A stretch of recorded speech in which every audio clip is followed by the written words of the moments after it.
5 craintes du général Langley. Chers internautes, bienvenue. Cette sortie est à propos des 5 craintes du général Langley.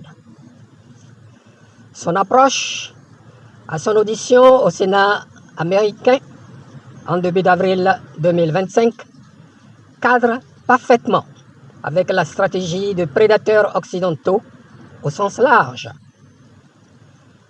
Tous congénitalement animés de l'esprit de précarité destructive à l'autre à tout prix.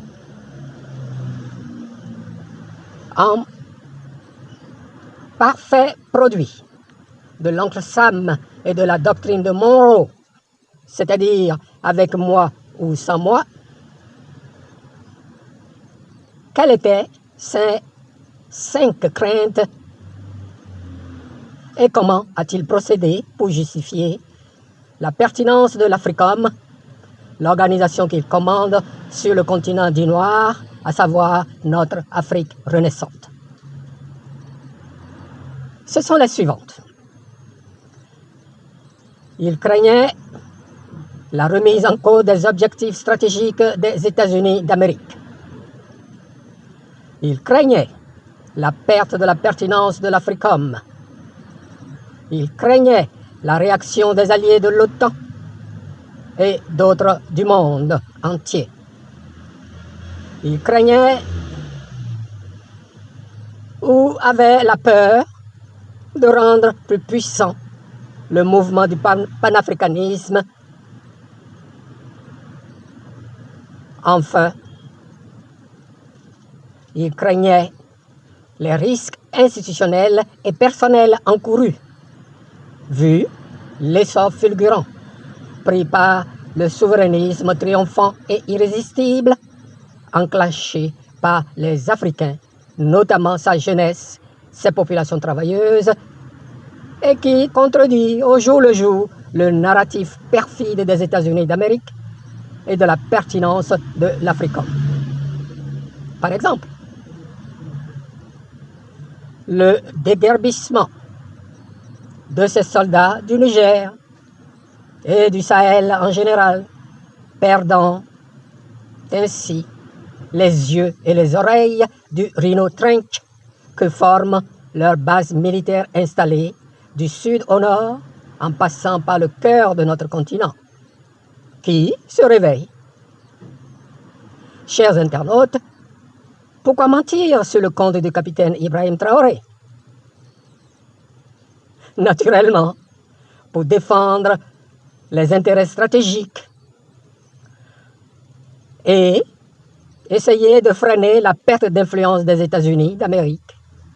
Et pour cette fin, il ne pouvait que recourir à la propagande mensongère pour contrôler le narratif, en usant d'une mauvaise représentation avec sa main sur le cœur ou sur la Bible, en choisissant délibérément un narratif négatif, plutôt que de dire la vérité ou les réalités du terrain au Burkina Faso et dans l'AES en général. Ainsi,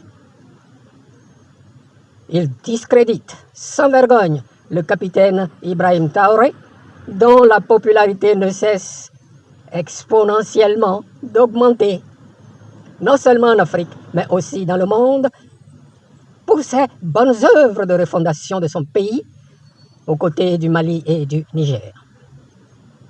Ensuite, le général veut contenir ou neutraliser les pressions ou tensions sur les objectifs stratégiques des États-Unis, ce qui cadre parfaitement avec la loi HE 7311 votée pour endiguer les rivalités chinoises et russes, et certainement d'autres, turcs par exemple. Puis, il tente de résister à la pression ou tension de politique intérieure des États-Unis d'Amérique en justifiant le rôle déstabilisateur ou d'impertinent, s'assurer du maintien et l'augmentation du budget colossal de l'Africom en droite ligne avec la posture de 2025 de l'Agence de sécurité nationale américaine, NSA. Toute cette indignité a préparé le terrain pour une intervention armée au Sahel, tout comme pour la Libye du colonel Muammar Kadhafi.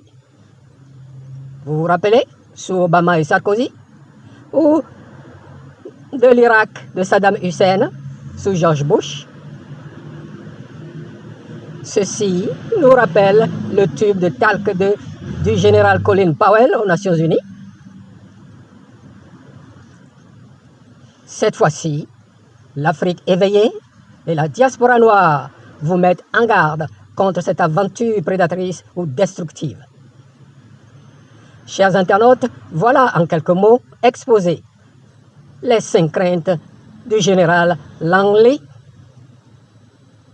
et de la réaction vive de l'Afrique et de sa diaspora éveillée, décomplexée puis engagée pour toujours. Qu'il ose seulement. Un autre Saigon est Dien Bien Phu du Vietnam, dont nous célébrons le 50e cette année, et Mogadiscio de la Somalie les attendent. À bon entendeur, salut. Chers internautes, merci de m'avoir écouté. Abonnez-vous, commentez, partagez.